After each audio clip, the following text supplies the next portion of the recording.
Go. Ladies and gentlemen, we present Story Time with Benji.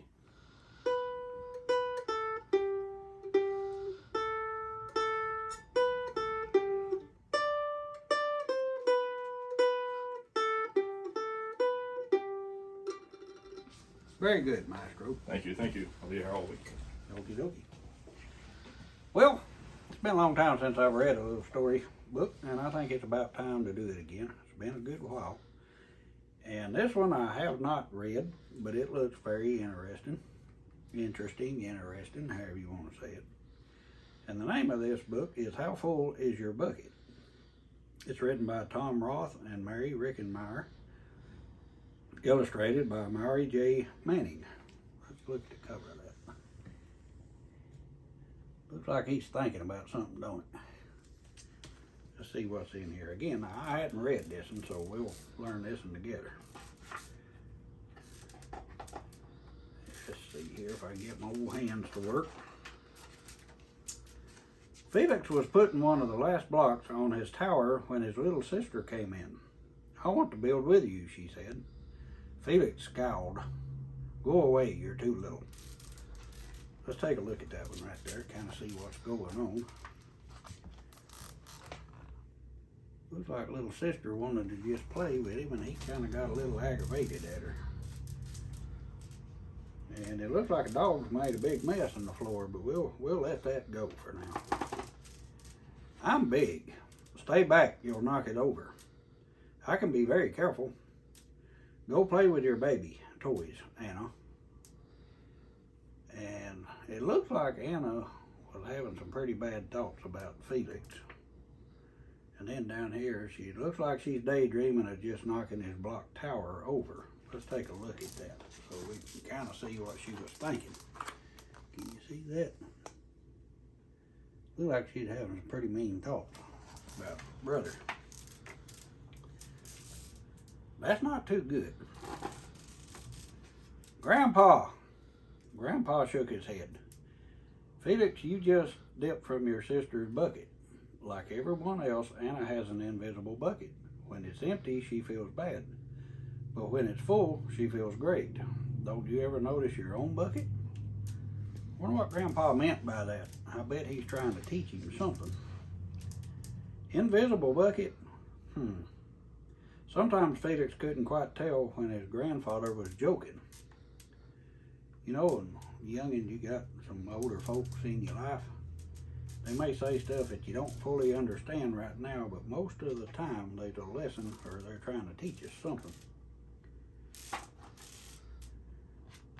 The next morning when Felix woke up, there it was, a small gray bucket floating above his bed. Now that's real interesting there.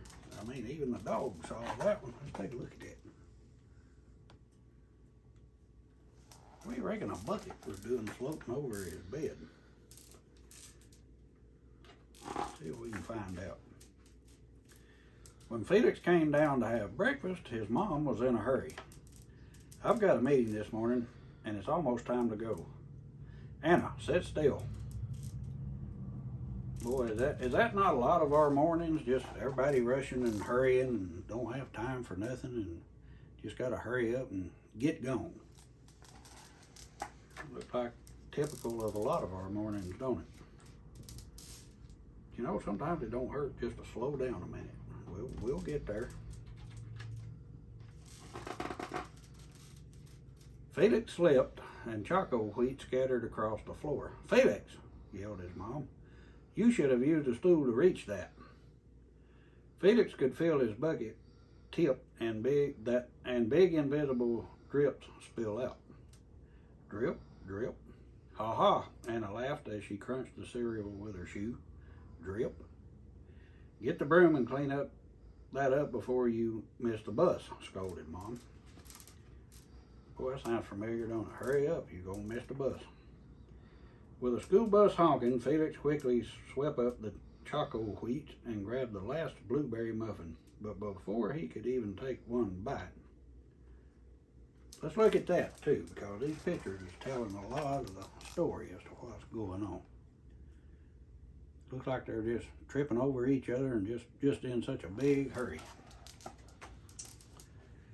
that big bucket that was over his head when he woke up this morning looked like it's starting to drip something out, don't it? Buster jumped up and grabbed the muffin from his hand. Drip. Hey, look at Felix's new backpack. My baby brother has one just like it. Drip. Looks like somebody's making fun of him on the bus, too, after he made it to the bus. Drip. Meanwhile, his bucket.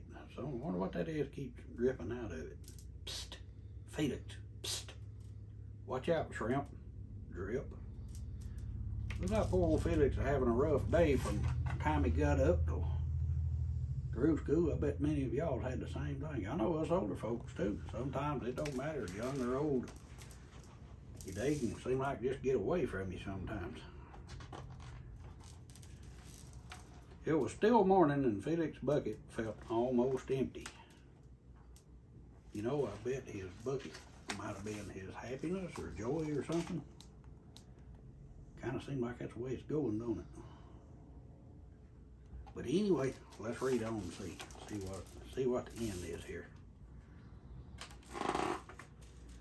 As he watched his classmates walk in the room, he secretly hoped they would trip and fall. That's not good. That's what it feels like when you have an empty bucket. Yeah, he's really down by now. Just before class even started, his day looks like it's already shot, don't it? Had plenty of days like that. And there'll be more, but let's just make the best of them. Felix slumped into his seat and waited for something else bad to happen. Miss Bumblenickel walked slowly up to his desk and handed him a paper. He could hardly bear to look. Felix, you wrote a wonderful story. Would you please share it with the class? Felix grinned and felt a big drop land right in his bucket. Drop? Sound like a bucket. Something. Let's see. Drop, plink, plop, drop. The Gigantosaurus Who Wanted a Pet by me, Felix. He's starting to read his paper now. The class grew quiet and they laughed at all the right places and oohed at the scary parts. When Felix finally read the end, everyone clapped, even Emily, who sat next to him and didn't usually like dinosaurs. Felix felt a whole shower of drops land in his bucket. Maybe the day wouldn't be so bad after all. Well, now, looks like things are starting to look up for old Felix, don't it?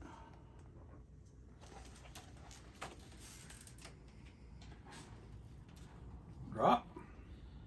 Team captains today here are Veronica and Felix. Drop. There went another drop in his bucket. Seems like his bucket's filling back up. Nice cow. It's a dog. Well, nice colors there, Felix. Cool laser ant backpack, Felix. Drop. There went another drop in his bucket.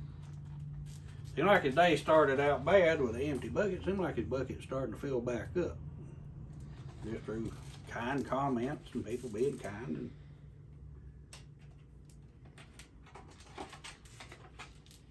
by afternoon, Felix's bucket was nearly full. At recess, when he looked around, Felix suddenly realized that his grandpa was right. Everyone else has a bucket too.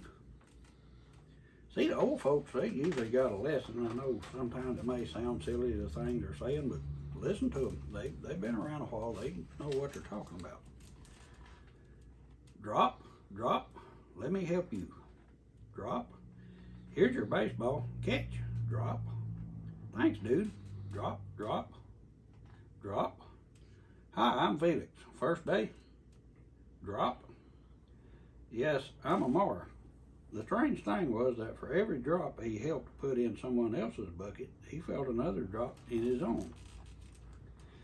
And if you'll recall, a while back, one of the little books we read is talking about kindness and being kind to everybody you meet and having a good word for them. It's real easy to be ugly and hateful, but it takes a real young man or young lady to be a kind person.